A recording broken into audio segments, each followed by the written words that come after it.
প্রয়োজন ছাড়া কেউই সম্পর্কে জড়ায় না। যার যেটা প্রয়োজন সে সেটা পূরণ করার জন্য মরিয়া হয়ে থাকবেই, সে যে কারোর মাধ্যমেই হোক বা যে কোনোভাবেই হোক।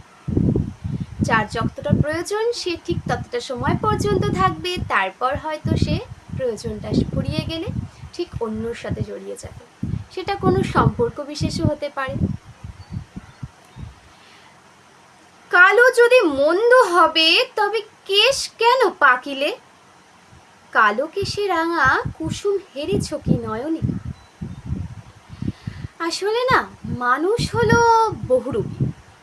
এই যে কেশ, নর্মালি কালো বলতে একটা আলাদা ইমপ্রেশন, কিন্তু এই কেশ যখন পেকে যায় তাহলে কেন এত দুঃখ। কালো যদি মন্দ হবে তবে কেশ পাকিলে তো কেন। মানুষ বহুরূপী যে, তাই তার গুরুত্ব সময় দিতে শেখে না।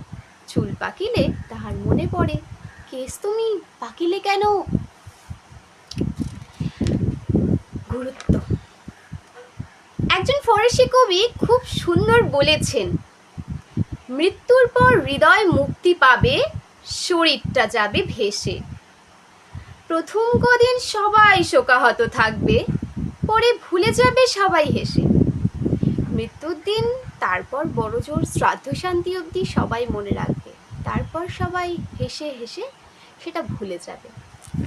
কারোর কাছে মৃত্যুটা খুব কঠিন, যেমন বাবা মায়েদের কাছে। কারোর কাছে মৃত্যুটা খুব জয়ফুল, তাদের মনে হবে এই বুঝি আমাদের পথের কাঁটাটা সরে গেল।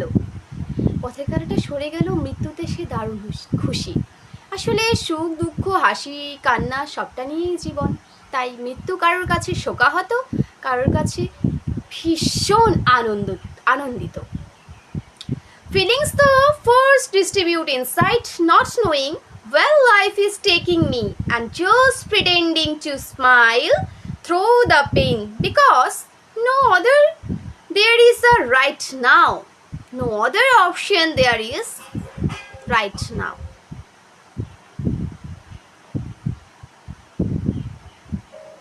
এই হলো দূরত্ব।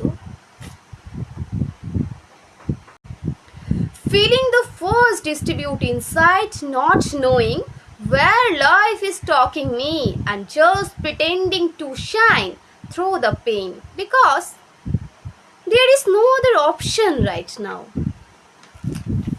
দূরত্ব আর গুরুত্বর প্রসঙ্গ